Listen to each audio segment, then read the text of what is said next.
감사합니다. 고맙습니다. 지난주 우리는 시몬 베드로가 그물을 땅에 접해 끌어올렸습니다. 153 삶의 이크투스라고 하는 큰 물고기의 삶이 가득 채워졌어요. 근데 일정한 동일한 그리스도 예수의 성경적 가르침의 그물이 결코 찢어지지 않았다. 우리는 다 그물을 완성을 만들어가는 그러한 어부의 삶입니다. 오늘 강화되기 위해서 머물러 있는 우리 모두의 삶에 하나님의 은총이 임하는 귀한 시간들이 되기를 원합니다. 12절 예수께서 가라사대 와서 조반을 먹으라 하시니 제자들이 주신 줄 아는 고로 당신이 누구냐 감히 묻는 자가 없더라. 이제 제자들이 정신을 차리고 보니까 주님을 볼 낯이 없는 거죠. 멋쩍기도 하고 분명히 주님이신 줄을 이제 알아보았습니다. 예수께서 저의 삶에게 이르되 식사하라고 하셨어요. 그러나 제자들이 주님이신 줄 알고 있으므로 당신이 누구냐고 아무도 확인할 용기가 없더라. 조반을 먹으라. 아침을 차려 놓으셨단 말인가? 주님이 식탁을 차려 놓으셨나요? 아침밥을 지으셔서 정찬을 들다. 이 단어는 이제 식사하다라고 하는 아리스타오라는 단어에서 왔어요. 아리스톤, 성찬.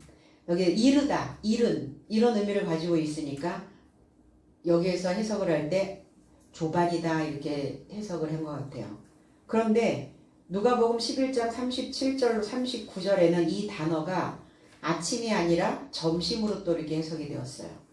예수께서 말씀하실 때에 한 바리새인이 자기와 함께 점심 잡수시기를, 이 단어가 바로 아리스타오라는 단어입니다. 청함으로 들어가 앉으셨더니 잡수시기 전에 손 씻지 아니하심을 이 바리새인이 보고 이상히 여기는지라. 주께서 이르시되 너희 바리새인은 지금 장과 대접의 겉은 깨끗하나 너의 속인즉 탐욕과 악독이 가득하도다 그랬어요. 예수께서 전하실 때 어떤 바리새인이 그의 곁에서 식사하기를 청하자 들어가셔서 기대셨다. 그런데 식사 전에 먼저 씻겨지지 않음을 바리새인이 보고 이상히 여겼고, 그러자 주께서 그를 향하여 말씀합니다. 바리새인, 너의 삶의 지금 잔과 쟁반의 겉은 깨끗하나 내 삶의 속은 탐욕과 나쁨이 가득하다 이렇게 말씀하셨거든요. 그리고 40절에는 어리석은 자여 밖을 만드신 분이 속도 만들지 아니하셨느냐. 우리는 바깥에 보여지는 어떤 이러한 것이 중요하죠. 보여지는 것이 전부가 아닌데, 그건 빙산의 일각일 뿐인데, 보여지지 아니하는 그 사람 내면이 더 많이 중요한데, 오늘 바리새인 서기관들은 보여지는 바깥의 겉의 모습, 그것을 보고 주님을 향하여 무엇인가 이야기를 합니다. 거칠해. 교회에서는 거칠애를 할 필요가 없어요. 세상에 있는 사람들은, 하나님을 믿지 않는 사람들은 보여지는 어떤 이러한 삶을 살기 위해서 그들의 일생을 다 바칩니다. 근데 교회는 굳이 뭔가 보여주기 위한 그러한 그 거칠애가 필요 없다는 겁니다. 그냥 주어진 말씀, 성경책 66권 안에 있는 그 속에 있는 알맹이만 꺼내서 주기만 하면 되거든요. 초대교회 때는 어땠습니까? 우리나라 초대교회. 거창한 성물, 거창한 공간, 웅장한 어떠한 그 시스템, 그런 것들이 필요하지 않았어요. 그저 목마름, 갈급함, 뭔가 영적인 메시지가 필요했던 그 시대에 그저 그냥 사각개장 놓고 예배를 드려도, 가만히를 깔고 앉아서 예배를 드려도 아무 이상 없이 예배에 동참했던 것을 우리는 기억합니다. 그런데 어느 날서부터 거칠애를 하기 시작했죠. 오늘 이 바리새인도, 2000년 전의 바리새인도 2021년을 신앙생활하고 있는 바리새인들, 현재 바리새인들도 여전히 마찬가지예요. 보여주기 위한 이러한 신앙들을 열심히 하고 있다는 겁니다. 바리새인은 스스로 의인이다 이렇게 말합니다. 왜 식사하기 전에 먹기 전에 손을 씻지 아니하느냐?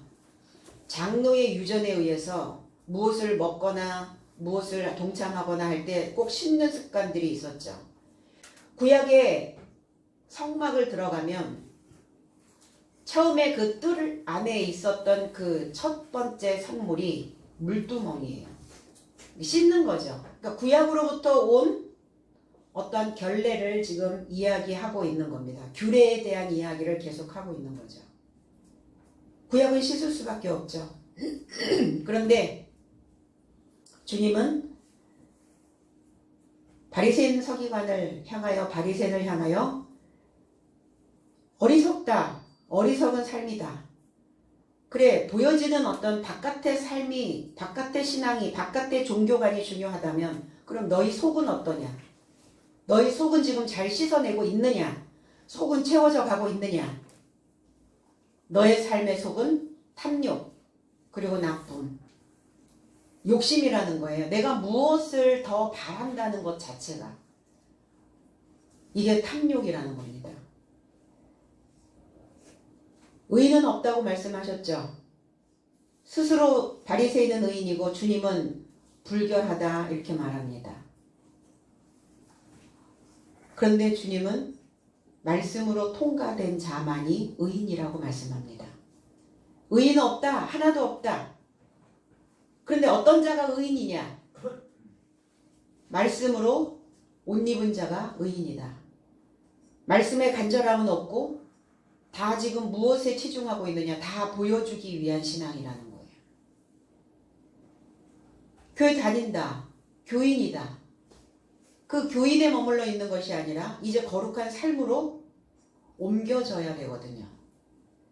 겉의 모습이 아니라 내 속을 채워가는 그러한 삶의 믿음이어야 된다는 겁니다. 그런데 다 기복적 신앙에 빠져 있다는 거죠. 속은 자신의 욕심으로 불분명한 신앙생활들을 하고 있어요. 보여지는 모습, 오늘 기도처럼 겉은 주여 주여 하고 있는데 하나님이 누구냐고 물어보면 하나님이 누구신지 몰라요. 말씀에 대하여 물어보면 말씀에 대한 뜻을, 의미를 알지 못하고 이해하지 못합니다. 하나님을 향한 사랑, 그리고 그 마음에 대한 양심, 이런 것들이 다 오염되어져 버렸다는 거예요. 그리고 행위로, 우리의 삶으로 내 속에서 우러나오는 그 진실한, 그 충성스러운 그 마음으로 하나님을 향하여 있지 않는다는 겁니다. 화려한 네온, 찬란한 무엇인가 보여지기 위한, 그래서 가증스러운 삶을 이어가고 있다라고. 말씀으로 확증받지 못한 삶이 겉과 속이 다른 자죠. 우리 신앙 안에 들어온 이유가 뭘까요? 목적이 있어요. 신앙생활을 하는 목적. 우리는 예전에 거치대를 했고 보여주기 위한 삶을 살았어요. 겉은 그런데 겉은 번지르르 한데 속은 채워지지 않았거든요. 하나님을 만나고 하나님을 믿으면서 우리는 겉과 속이 같아지기를 원하고 그것이 바로 하나님을 믿는 목적이어야 된다는 겁니다. 그런데 주님은 겉도 속도 하나님이 지으셨다 이래요. 그 이해 안 되죠? 우리의 겉은 생물학적인 부모에 의해서 정자와 난자가 만나서 우리의 겉은 만들어졌죠. 그러면 성경에서 말하고 있는 그 겉, 보여지는 어떤 우리의 육체를 이야기하고 있다는 것인가? 꼭 그것만의 의미는 아니라는 것입니다. 보여주기 위한 겉은 구약적 사고에 있는 사람들을 이야기하고 있고 속은 신약적 사고를 이야기하고 있는 거예요. 그러면 구약적 사고에서 겉을 만들었다면, 믿음의 틀을 만들었다면, 보여지는 어떠한 신앙이 있다면, 그렇다면 이제 신약에 와서는 새로운 말씀으로 그 속을 만들어내야 된다는 거예요. 근데 겉은 만들었는데 속은 없는 거죠. 그래서 사람들이 뭐라고 얘기해요? 넌 속이 있니 없니? 왜 그렇게 표현을 할까요? 속이 있냐 없냐? 그건 무엇을 보고 속이 있냐 없냐를 말하고 있습니까? 그 사고의 사고의 중심이 어디에 있느냐를 물어보고 있는 거예요. 믿음이 있니 없니를 물어보는 거와 같아요. 믿음이 있어, 겉이 있어. 그럼 속이 되어져야지. 겉도 속도 아무것도 만들어지지 않는 자들도 있다는 겁니다. 왜 겉은 만들어졌는데 속이 만들어지지 않았나? 성경 해석의 문제예요. 성경 해석이 동의하지가 않다는 겁니다. 오늘 이 문장 하나만으로도 우리는 보여질 수 있죠. 요한복음에서는 아리스타오라고 하는 이 단어가 조반이라고 하는 단어로 해석이 되고 아침이라는 해석, 누가복음에서는 이 단어가 점심으로 해석이 되었어요. 그 어떻게 아침과 점심이 전혀 다른데 이 한 단어를 가지고 어떻게 아침으로 어떨 때는 점심으로 이렇게 해석을 했냐는 거예요. 성경을 연구하는 자들이 성경을 연구하지 않아요. 바른 눈으로 성경을 봐야 되는데 성경은 뒷전. 그러니까 하나님은 뒷전이라는 거예요. 다 뭐에 포커스가 맞춰져 있어요? 다 무엇을 바라봅니까? 얼마나 찬란하고 얼마나 웅장하냐예요. 얼마나 많은 쪽수를 가지고 있느냐. 얼마나 내가 명함을 내놓을 것이 번지르르 하느냐예요. 그 웅장하고 거대한 건물이 우리 겁니까? 내 개인의 것이 아니잖아요. 그것으로 인하여 탐욕이 생긴다는 겁니다. 그것으로 인하여 나쁨이 만들어졌어요. 세습제도를 만들어서 너무나 많은 것을, 큰 것을, 거대한 것을 가지고 있으니까 누구한테 뺏기고 싶지 않거든요. 그러니까 그거 물려주기 위한 투쟁을 하고 있다는 거예요, 교회에서. 교회는 그러면 안 되는 거죠. 세상은 투쟁을 하고 세상은 전쟁을 해도 교회에서는 그 탐욕으로 인한 전쟁은 없어져야 된다는 겁니다.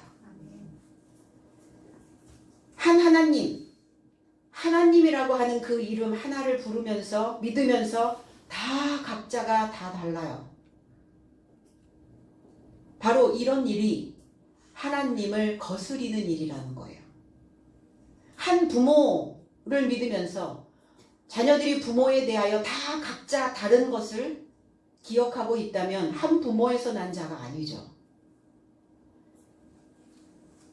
하나님을 거역하는 삶을 살고 있으면서 겉으로는 그렇지 않으니까 겉으로 보여지는 어떤 이런 것들이 그러니까 하나님을 거역한다라고 생각하지 못한다는 겁니다.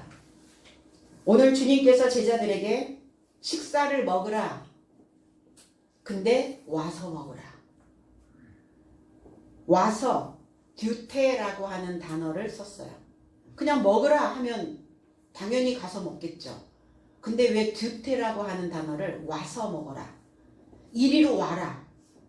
나를 뒤따르라. 여기로 오라는 거예요. 여기로 와서 먹으라는 거예요. 내 곁으로 와서 먹으라는 거예요. 물론 각자 가지고 흩어질 수도 있죠. 그런데 여기 와서 먹으라. 이렇게 주님은 제자들에게 뭔가 그들의 행동, 그들의 사고, 그들의 어떤 생각 이런 것들이 어디로 튈지를 이미 감을 잡고 계세요. 그러니까 여기로 와 이렇게 표현하시는 거예요. 명령문입니다. 여기로 와야죠. 이리로 와야지. 계시록 19장 17절로 18절에는 또 내가 보니 한 천사가 해에 서서 공중에 나는 모든 새를 향하여 큰 음성으로 외쳐 가로되 와서 여기서도 듀테라는 단어를 이리로 와서 하나님의 큰 잔치에 모여 왕들의 고기와 장군들의 고기와 장사들의 고기와 말들과 그 탄자들의 고기와 자유한 자들이나 종들이나 물온대소하고 모든 자의 고기를 먹으라. 인육을 먹으라는 말이에요. 왕들의 고기, 장군들의 고기, 장사들의 고기, 말탄 자의 고기, 큰 자, 작은 자, 자유자.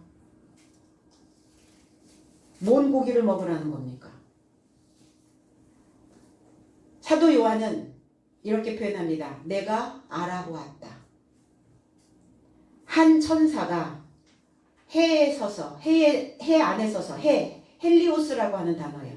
빛 안에 있다는 거예요. 광선 안에 있다는 거예요. 태양 안에 서서 공중에 나는 새들을 향하여. 공중. 이 단어는 메수라네마라고 하는 단어인데 중천이라는 단어예요. 공중이 아니에요. 하늘 중천. 하늘 중간. 아니 그럼 하늘 중간이 어디란 말입니까? 이 지구촌에서 하늘 중간이 어디죠? 하늘 중간에 점을 찍을 수 있어요? 하늘 중간에 점을 찍을 수가 없잖아요. 왜? 둥그니까. 네모나면 찍을 수 있겠죠. 각이 져 있으면 찍을 수 있겠죠. 아, 원이어도 거기에 어디 점을 찍을 수 있나요? 하늘 중간에 서서 지금 누가? 천사가. 근데 그 중간에, 하늘 중간에는 뭐가 있냐면 빛이 있대요. 빛의 그 중앙 안에 서서 우리 그런 표현 하죠. 해가 중천에 떴어. 이렇게 표현해요. 중천, 중간. 이게 메소스라고 하는 단어예요. 절반, 중간, 분할이라는 단어예요. 분할. 영어에서는 미디스트죠. 한가운데. 그 중천 안에 날아가는 그 한가운데, 한 복판에서 날아가고 있는 새의 삶에게 큰 음성으로 외쳐 말하되 여기로 와서 하나님의 큰 만찬에 이르고자 모여라. 이는 왕의 고기, 고기가 아니라 육체. 사르카스라고 하는 단어예요. 육체와 왕의 육체와 장군은 이 킬리아르코스라고 하는 천부장이라는 단어예요. 천부장의 육체와 힘있는 자의 육체와 말과 저 삶에 접하여 앉은 삶의 육체와 모든 자유로운 삶과 종과 물온 대소, 물온 그리고 대소, 큰 삶과 작은 삶의 육체를 먹게 하려 합니다. 무슨 육체를 이렇게 먹게 한다는 얘기예요. 무슨 육체를? 모든 육체를. 하나님의 만찬에 갔더니 모든 육체가 거기에 있네요. 그걸 다 잡아먹으라는 거예요. 여기로 와서 잡아먹으라고요. 그걸 다 먹으라고. 그런데 하늘 중천 안에, 빛 안에 있는 그 천사도 중천 안에 있고 날아가는 새도 중천 안에 있어요. 그런데 이 하늘이 지금 분할되고 있는 상황이거든요. 우리는 지금 신앙생활의 중간 지점에 왔다고요. 중간이나 가야지. 중간은 가야지. 우리가 지금 수십 년 동안 신앙생활을 해왔으니까 내 신앙이 중간은 가 있어야지. 다시 바닥이면 어떡하냐고요. 중간에는 있어야지. 오늘 이 중간에 있다는 것은, 한복판에 있다는 것은 이 하늘이 쪼개진다는 거예요. 분할하는 날이에요. 그러면 어떤 하늘로 갈 것이냐예요. 두 하늘이었거든요, 구약에서는. 이 분할되어지는 하늘에서 천사의 그 빛 안에 서 있는 그 하늘로 갈 건지, 아니면 새가 날아다니는 그 하늘로 갈 건지. 지금 이제 오늘 분할해드린다고 하나님께. 하나님이 오늘 하늘을 분할하신다고요. 나누신다고요. 그럼 어느 쪽이든 붙으셔야죠. 그러면 새가 날아다니는 하늘로 붙으면 완전히 새되는 거죠. 천사가 빛 안에 있는 그 하늘로 가면 온전한 빛 안에 들어가는 거예요. 삶 자체가 빛이에요. 삶 자체가 태양 안에 있는 거예요. 항상 내 삶을 구름이 쫓아다니는 게 아니라 클라우드가 아니라 항상 내 삶이 빛이 쫓아다니는 거예요. 그 빛이 뭡니까? 깨달음입니다. 어리석음이 아니에요. 그러니까 새가 날아다니는 그 중천으로 그 하늘로 가면 분할될 때 그러면 어리석은 자가 되고 하나님의 천사 하나님의 그 하늘로 가면 우리는 지혜로운 삶이 되어진다는 겁니다. 근데 이 광선 안에 있는 자가 누구냐? 백마탄 자다. 백마탄 자. 백마탄 그리스도께서 말씀하고 계시는 거예요. 그런데 사도 요한이 알아보았다고요. 무슨 말씀을 하고 계시는지 알아차렸다고요. 알아채야죠. 이 말씀이 무엇을 향하여 지금 가고 있는지, 나는 지금 새가 되어 날아가고 있는지, 아니면 내가 빛 안에 거주하고 있는지. 너의 하늘 판복판에 날아가는 새가 있다는 거예요. 우리의 삶 속에서. 새, 오르네온이란 단어, 오르네온. 가금류죠. 돌출된 이게 산과 오르라고 하는 이 산이라고 하는 단어와 만납니다. 돌출된. 그러니까 항상 내가 돌출된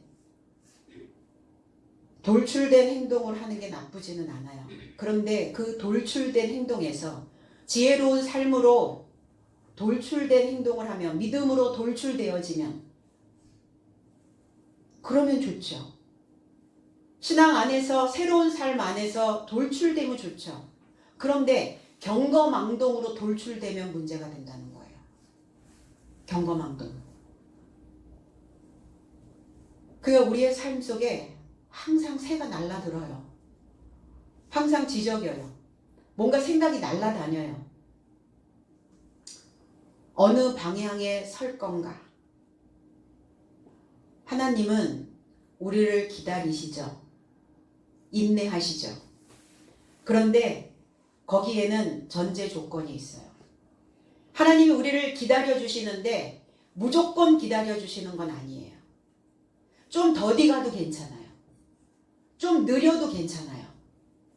평생을 가면서 더디 가도 상관없어요. 그런데 전제 조건은 뭐냐? 방향이 맞아야 해요. 서울 한복판으로 가야 되는데 낯설고 물설은 오지 마을 저 골짜기로 간다고 하면 기다리겠냐고요. 제재해야죠. 바로 잡아야죠. 누가 잡아줍니까? 누가 잡아준다고 잡혀요? 스스로 잡아야죠. 스스로.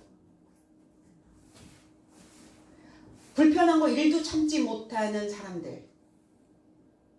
아이들이 그래요. 맨날 입는 옷만 입다가 옷을 갈아입히려고 하면 막 온갖 짜증을 다 부려요. 불편한 거 1도 참지 못하는 거예요. 좀 진득하니 쭉 참아도 봐야죠. 감수도 해보셔야죠. 그래서 나의 하늘은 안녕하신가? 내 하늘은 지금 어느 하늘로 지금 방향을 잡았는가? 새의 하늘. 하나님의 큰 잔치랍니다. 오늘이 하나님의 큰 잔치예요.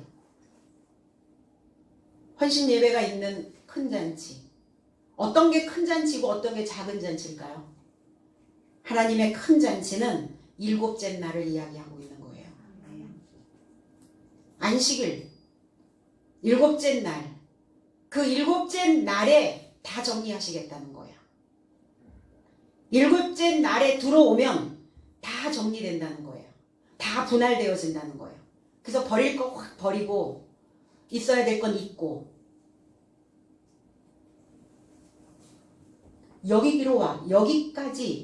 여기로 와서 중간까지 왔다는 거예요. 여기로 와서 중간이다. 이제부터 뭐 하시면 돼요? 이제부터 또 하늘을 향하여 쌓아가면 돼요. 왕의 육체, 천부장의 육체, 힘 있는 자의 육체, 소식을 전하는 자의 육체, 자유로운 자의 육체, 종의 육체, 큰 삶과 작은 삶의 육체를 먹게 하려 합니다. 지금까지 내 중심을, 나의 하늘을 지배했던 자들이에요. 육체는 뭡니까? 성경에서는 고기라고 얘기했는데 무슨 고기예요? 사망의 고기, 사망의 고기. 사망의 생각. 육체의 생각은 사망이요. 그랬어요. 나를 죽이는 생각. 그러면 내 생각 안에서 나를 살려내는 생각들이 많은가? 아니면 나를 기죽이고 나를 죽이고 내 생각을 좀먹고 나를 경고망동하게 하고 나를 죽이는 생각을 더 많이 하는가? 나를 죽이는 그 더 많은 그 사망의 생각들을 먹게 하겠다는 거예요. 다 갈아서 먹게 하겠다는 거예요. 그거 먹고 다 배설하셔야죠. 그게 내 안에 가득 채워져 있으면 얘네들이 새예요. 새는 말씀의 씨를 물고 가는, 말씀이 자라지 못하도록 그 씨가 뿌려지면, 말씀이 뿌려지면 그 말씀을 쪼아먹는 그 사탄의 어떠한 생각들을 새라 이렇게 표현했습니다. 뭔가 마음에서 훅 불뚝 이렇게 올라오면 그거 못 참는, 이게 지혜로운 생각인가 경고망동인가를 생각해야 되거든요. 그 생각이 막 날아다니니까 그 생각을 잘 못 잡아요. 이게 새란 말이에요. 생각의 새. 오늘 이 사망의 생각들을 다 씹어 먹으시고 그리고 내 속에서 이것들을 분할해 내시기를 바랍니다. 아멘. 백말에 앉은 그리스도의 소식과 왕과 짐승의 전쟁이에요. 왕의 육체와 그러잖아요. 왕부터 나오죠. 지배하고 있었던 거, 다스리고 있었던 거. 거기에 내가 늘 빠져서 허우적거리고 있었던 그 삶의 패턴들. 무엇이 왕이, 누가 왕이어야 되는가? 만왕의 왕이요. 사망의 왕이 아니라 사망이 왕 노릇하게 해서는 안 되죠. 죽음으로 가는 그 길로 사지로 나를 몰고 가는 그러한 어리석음의 생각이 내 안에 남아있으면 안 된다는 거예요. 그래서 21절에 말탄 자의 입으로 나오는 검의 죽음에 그랬어요. 죽네요 다. 모든 새가 그들의 살로 배불리더라. 그러니까 결국은 사탄은 또 사망의 생각을 먹고 배를 불립니다. 무슨 말씀을 먹어야 배가 부를까요? 어떤 신앙생활을 해야 내 배가 부를까요? 어떤 배를 채우려고 새가 먹어야 되는, 짐승이 먹어야 되는 그 먹이를 또 먹고 있냐고요.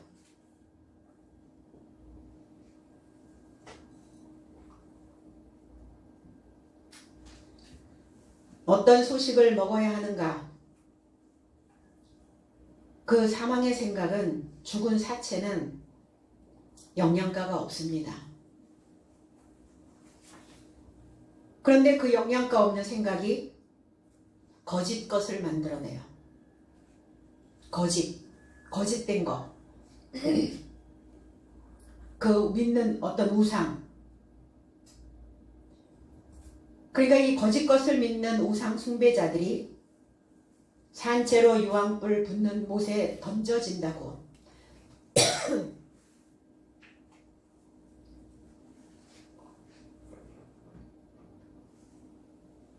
어떤 유황불에 던져지냐고요? 죽어서 지옥불에? 아니요. 살아가는 것이, 살아가는 거짓 것을 믿는 우상 숭배자들이 산채로,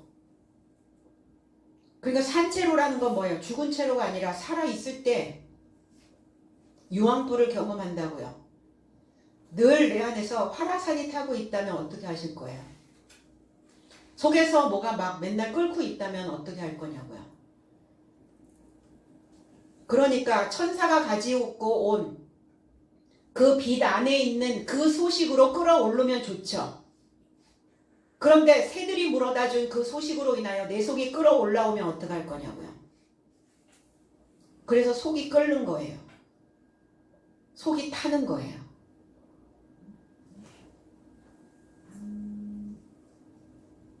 어떤 속을 끓이고 있는지 오늘 나의 하늘을 바라보시기 바랍니다.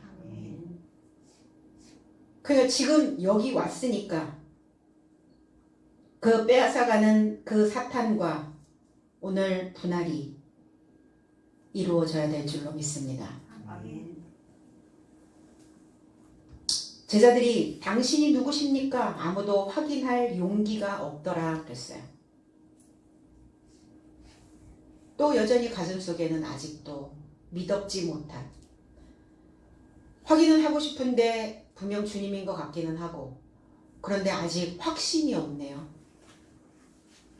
확인할 용기가, 이 단어가 왜 쓰여졌겠어요? 확인하고 싶은데 그럴 자신이 없는 거죠. 왜? 아직 제자들은 그 믿음이 확증받지 못했으니까. 주님의 그 말씀의 양식을 분명히 먹어야 되는 것을 알고 있는데 지금 깨달음이 없다는 거예요. 방향을 이렇게 잡고 가야 되는 거 맞는데 내 속에서 아직도 새가 날아다니고 있다는 거예요. 이렇게 가도 됩니까? 주님 믿고 가도 돼요? 이 말씀 먹어도 괜찮습니까? 그러면 제 삶에서 정말 좋은 일로 채워질 수 있을까요? 묻고 싶은데 용기가 없는 거죠. 아니 그동안 여기로 와서 여기로 와서 신앙생활을 하면서 경험했던 거 없으세요? 좋았던 일, 괜찮은 일, 나의 예전의 삶보다 지금 현재의 그 삶이 그래도 중간은 가지 않나요? 그럼 됐죠. 예전엔 중간도 못 갔잖아요. 중간도. 조사하고 싶은데, 확인하고 싶은데 용기가 없는 제자들의 모습이나 우리들의 모습이 아직도 이 말씀에 대한 확신이 없는 이런 모습이나 별반 다를 게 없다는 겁니다. 13절, 예수께서 가셔서 떡을 가져다가 저희에게 주시고 생선도 그와 같이 하시니라. 아직 제자들은 치아가 단단하질 않아요. 치통이 생겼네요. 치아가 부실해요. 이쿠티우스라고 하는 예수 그리스도는 하나님의 아들 구세주, 그 동일한 말씀을 씹어먹을 수 있는 힘이 없어요.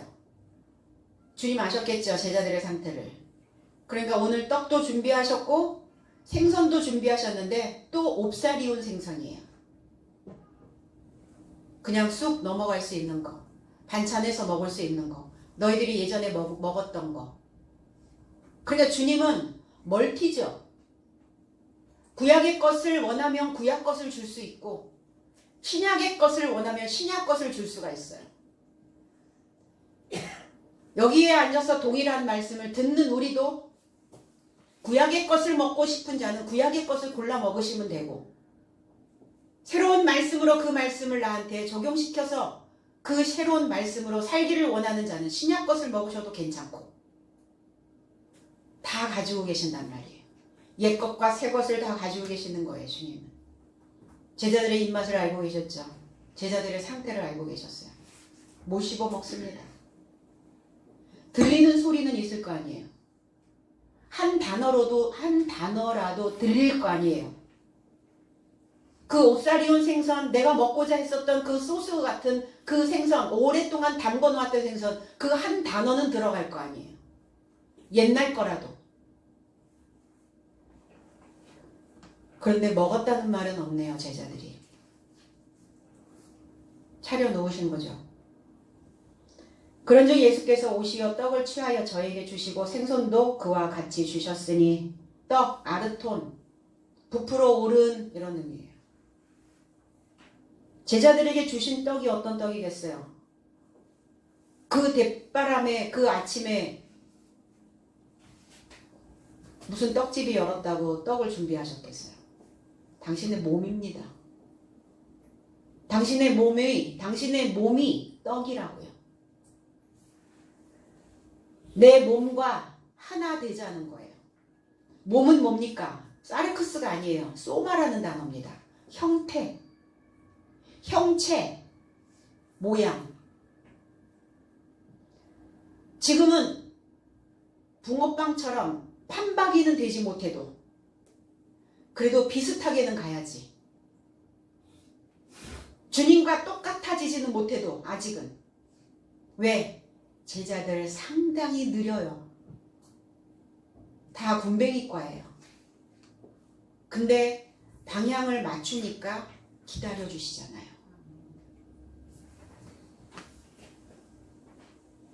그 형체, 네 모양, 신앙생활을 하는 모양, 삶을 살아가는 모양, 그 형체가 어떠냐예요. 너의 형체는 죽이고 제발 네 모양, 네 형체, 삶의 패턴 그건 이제 죽이고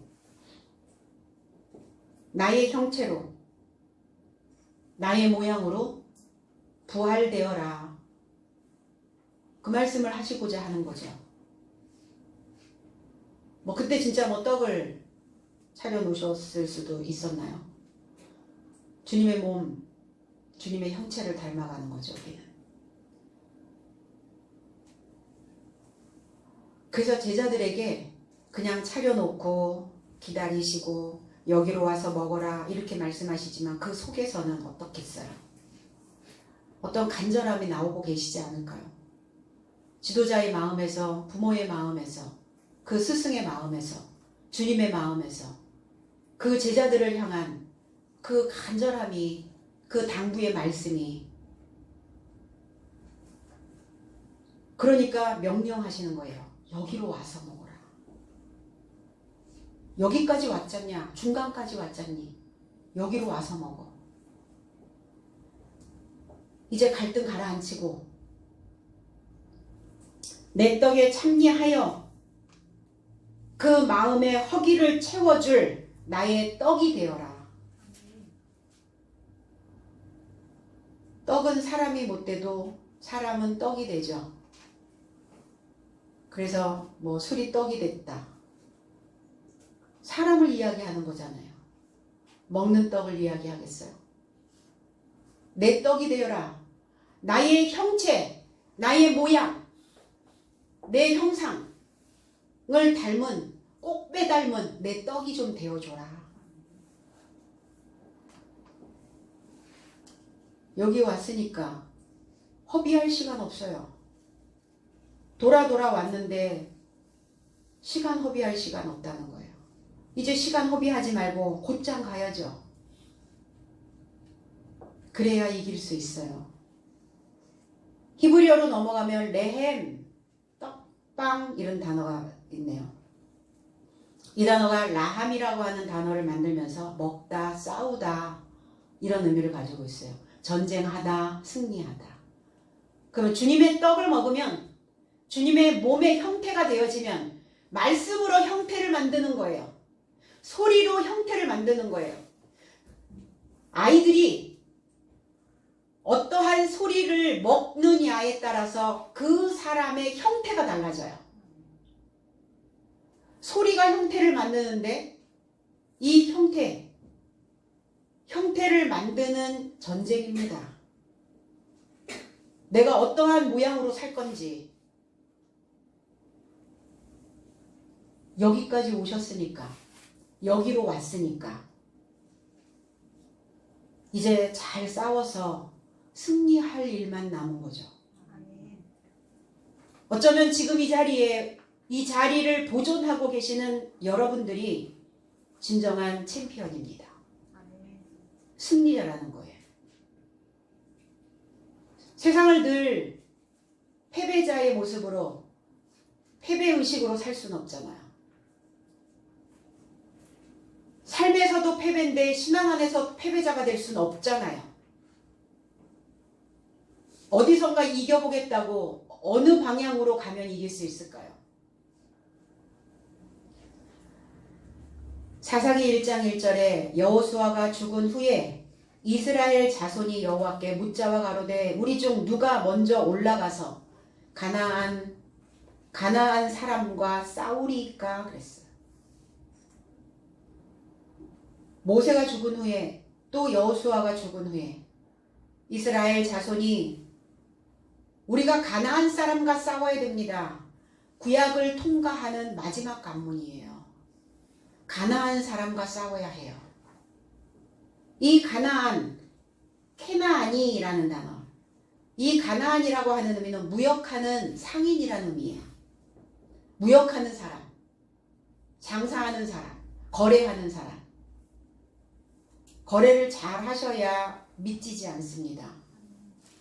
오늘 하나님과 잘 거래하셔서 하나님과 무역하셔서 두둑히 그 기름진 삶으로 받아내시기를 바랍니다. 아멘. 이 가나안은 함의 아들이죠. 셈과 함과 야벳, 노아의 세 아들입니다. 이 함이 아비의 하체를 보고 막 떠벌렸죠. 근데 함의 아들 가나안을 노아가 저주로 했어요. 저주받은 자예요, 가나안은. 이 가나안이라고 하는 이 의미에서 또 낮아지다, 무릎을 굽히다, 항복하다, 엎드러지다. 그러니까 빨리 항복해야 늘 무릎을 굽히고 살아가는 삶, 구부러진 인생, 낮아져 있는 인생, 늘 굽신거리고 살고 있는 이러한 삶에서 세워질 수 있다는 겁니다. 마음이 늘 굽신거리잖아요. 구부러져 있다는 거예요. 아, 낮아지는 거 좋은 거 아닌가요? 그러니까 주님이 왔을 때 요단으로 낮아져야죠. 요단으로 내려가야죠. 가나안으로 내려가면 큰일 납니다. 가나안은 또 다시 비천한 삶이 되는 거예요. 늘 낮은 삶의 삶. 상류가 아니라 하류. 주인이 아니라 하인.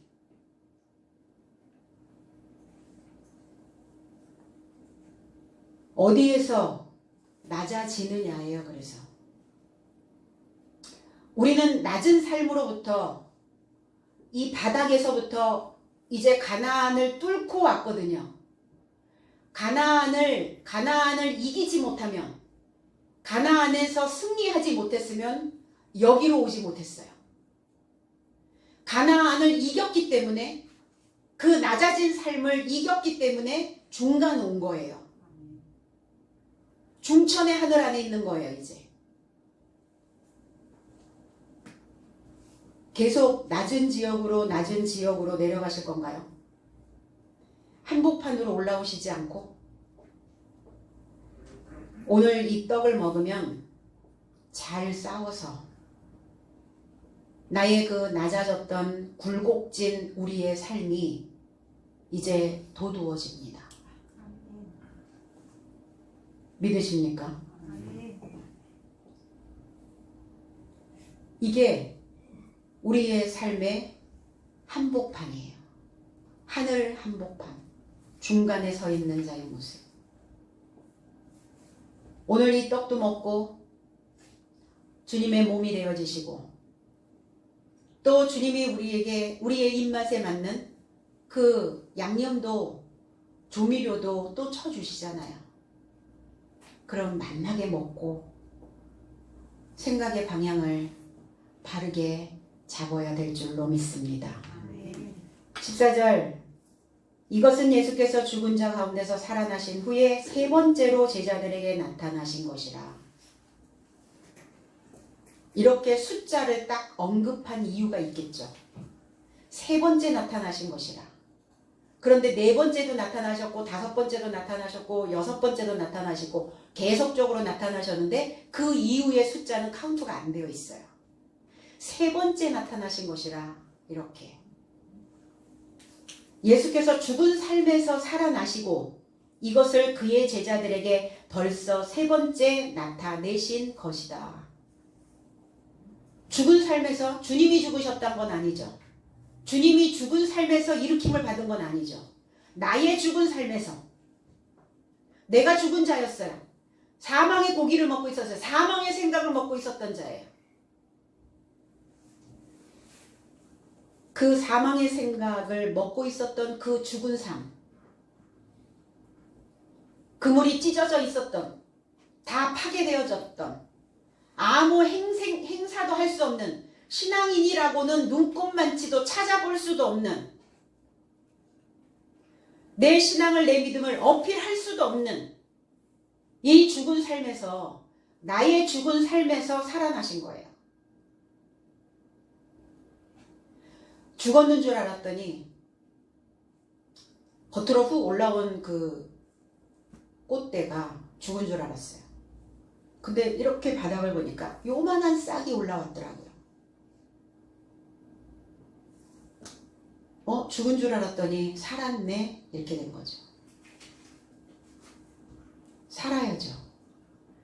나의 죽은 삶에서 싹이 나신 거예요. 내 생각이 분할되어지면서 거기서 싹이 올라온 거예요. 내 죽은 삶에서 부활되어지신 겁니다. 부활. 깨달은 거예요. 깨달아 변화되기를 소망하는 겁니다. 이제 산자, 살아있다면 깨어나야죠. 자다가 깰 때가 벌써 되었다. 깨어난다는 것 자체가 뭐냐? 부활입니다. 근데 아직 깨지 못해서 비몽사몽, 잠에서 아직 깨지 못한 자들이 어떤 소리를 해요? 잠꼬대 하죠. 잠꼬대. 잠잘 때. 무슨 소리를 하는 건지. 잠꼬대 소리. 분명하지 않은 소리.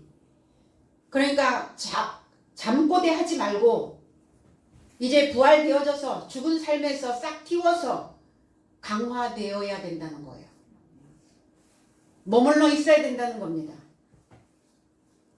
살아나셨다. 에게이로라는 단어예요. 이게 부활이라는 단어이기도 하고 아나스타시스라고 하는 이 단어도 부활이라는 단어예요. 올라왔다는 말이에요. 가나안을 이겼으니까 올라왔겠죠. 낮은 지역, 굽신거리고 있었던, 굽어져 있었던, 엎드려져 있었던 그 삶에서 올라왔으니까. 그래서 눈을 뜨게 하다, 기능을 모으다. 우리 몸에 있는 모든 기능을 모으는 거예요. 이걸 살아있는 자라고 얘기합니다. 인간에게는 초능력이라고 하는 기능이 있어요. 극한 상황에서 이 초능력이라고 하는 기능이 작동을 합니다. 작동을 하셔야죠. 지금 현재 내 삶에 놓여있는 이 모습이 어떤 극한 상황이라면 초능력을, 그 기능을 모으셔야죠. 뭐 하기 위해서? 살기 위해서. 살아나기 위해서. 존재하기 위해서. 그리고 눈을 떠야 산자라고 말합니다. 눈을 뜨셨나요? 어디에 눈 뜨셨어요? 사랑의 눈을 떴어. 이렇게 표현하죠. 걔가 한글에 눈을 떴어. 눈을 떴다는 표현을 합니다. 하나님의 사랑에 눈을 뜨셨나요? 눈을 뜨셨다면 잡으세요. 하늘에서 내려오는 말씀의 새 동아줄을 붙잡으시라고요. 썩은 동아줄 붙잡아서 올라가봤자 중간도 못 올라가서 떨어집니다. 날개가 없으면 추락을 하죠. 오늘 여러분들의 삶 속에서 다 날개를 다르시고 이제 이 가나안에서 낮은 삶에서 그 구덩이에서 그 삶을 꺼내 놓으시기 바랍니다. 부활되어야, 부활된 자여야 하나님께 봉헌된 삶이 될 수 있어요. 거짓 선지자들도 살아난다고요. 거룩한 영이 올라갈 때, 상승할 때 거기에 비례하여서 거짓 영도 덩달아서 상승해요. 같이 자란다고요. 그런데 마지막 날, 일곱째 날, 이 가나안을 잘 뚫고 십자가의 돌을 잘 몸에 입은 자들은 구별하게 되죠. 그래서 오늘 구별된 떡도 먹고 저와 여러분들의 믿음도 강화시키는 오늘이 한날이 되기를 원합니다. 세 번째로 나타났다. 파네로라는 단어예요. 명백하게 나타나다, 선명하게 나타나다, 분명하게 나타나다. 그러니까 주님의 지식은 명백하게 들려요. 잠꼬대처럼 하는 분명치 않은 소리가 아니라는 겁니다. 제자들을 주님의 소리로 세습시키고자 하시는 거예요. 강화라는 단어, 3이라고 하는 단어, 세습하다. 뭐가 더해지는 거죠. 계속 세습. 주님의 것으로 세습을 하셔야지. 새의 소리로 세습을 하시면 명백해지질 않아요. 분명하게 들리지 않습니다. 나는 어떤 소리를, 어떠한 소식을 세습하려고 하고 있는가? 분명한 표현이어야 해요. 그래서 제자들은 모두 일어나고 사망의 생각에서 건져집니다. 이 마음으로 강화되어지고 세습되어져서 이 길을 가고 있다면 좋은 삶에, 더 나은 삶에, 더 위대한 삶을 기대하셔도 좋습니다. 분명한 하나님께서 이긴 자에게 주시는 선물이 있어요. 확증된 믿음. 그리고 살아있는 자에게 주시는 또 선물이 있죠. 살아있는 이 가죽 부대에 살아있는 포도주를 선물로 보상해 주신다는 겁니다. 살아있는 새 가죽 부대, 새 포도주가 아니에요. 새가 아니에요. 뉴가 아닙니다. 새로운 게 아니에요. 살아있는 가죽 부대에 살아있는 포도주를 부어주신다고요. 오늘 이 선물을, 이 보상을, 그리고 하나님의 은혜에 하나님의 선물을 받으시는 오늘 귀한 이 한날이 되어지기를 주님의 이름으로 축복합니다. 기도하겠습니다.